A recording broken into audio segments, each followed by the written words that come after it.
Buy and Earn Food Machineries po, nagma-manufacture po kami ng mga food machineries. Meron din po kami import from Taiwan and China. Tapos, sales team, sa around 4 po kami. Ang pinaka-struggle talaga namin, yung manual na data input namin. Lalo na pag may exhibit, kasi sa exhibit, kami ng mga inquiry sheet, doon, nag-fill up sila doon kung ano yung inquiry nila. So, after exhibit, manual lang namin siya sa Excel file na i-type para makolate po lahat ng mga tao na nag-inquire doon. Or Pen and may paper laptop siya, ba? Yeah. tapos computer, isang tao lang nag-input doon. So, mga ilang pages yun. Minsan sa isang exhibit, lagpas 10 pages siya. Sa isang page, ang ilang company yun, siguro mga 12 to 14 companies per pages. So, manual talaga siyang input. Tapos, yung isa pa naming problema is yung pag may upcoming exhibit kami every year, kailangan pa namin isa-isahin kung sino yun na doon sa region na yon na masasakop para pag i-message na kung makakapunta ba sila dito, kung may requirements pa sila for that year na kailangan nilang machine. Isa-isa talaga namin silang i-message or i-email. Kasi ako yung assigned na mag-encode, tumawag sa mga client. Ang daming oras, hindi lang oras, mga days pa aabutin ko or weeks para maisa-isa sila natawagan. Madalas hindi pa sila sasagot kasi hindi nila alam yung number na pantatawag kahit na company number yun. Pag di nila sinagot, mag-manual message ka pa na magpapakilala.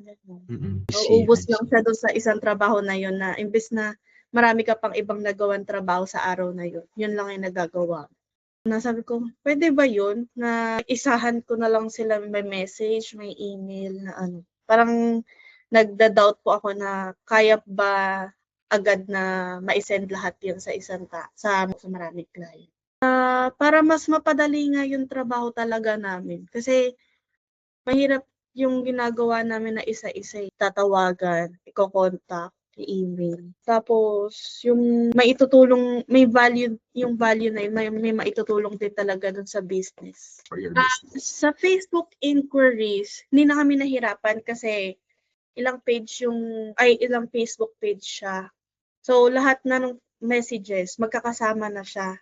Na-address agad namin yung concern, yung kailangan ng mga client namin. Mas mabilis na yung transactions, ganun. Mas okay na siya kaysa dati na na isa-isa na Facebook pa yung bubuksan na yung mga pages sa may. I see. Actually, 3 pages siya, pero yung active talaga is yung dalawa, yung Buy and Earn tsaka yung Henrich.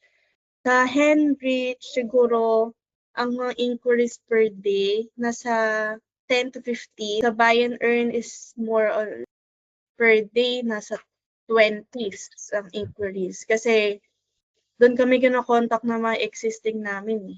Doon sila umorder ng mga spare parts, magpapa-service po sila, doon sila kumukontak talaga sa Facebook Messenger.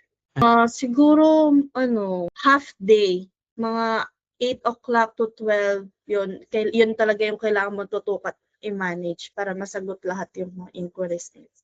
Yan siguro mga na lang, 2 hours. Kasi yung ibang tanong nila nasasagot na rin ni AI. Best moment yung natapos na lahat ng automation, mas na-manage na namin yung process. Mas maayos na siya, nakakasave na kami ng time sa mga daily tasks namin. Mas madami na kaming natatapos na trabaho. Tapos kahit na isa na lang yung mag-manage sa flow, kaya na. Yung pag-i-email ng maramihan, yun. Kasi yun talaga yung madalas kong gamitin sa yung email. Maramihan na siya kahit isang send or naka-schedule send siya ng email. Iniisa-isa ko, lahatan na sila per smart list. Yung mga skeptical na itry yung Flow 21, go lang, itry nyo kung baka mag-work din sa business nyo. Kasi malaking ginhawa talaga na may system ka na magagamit. Yan lang.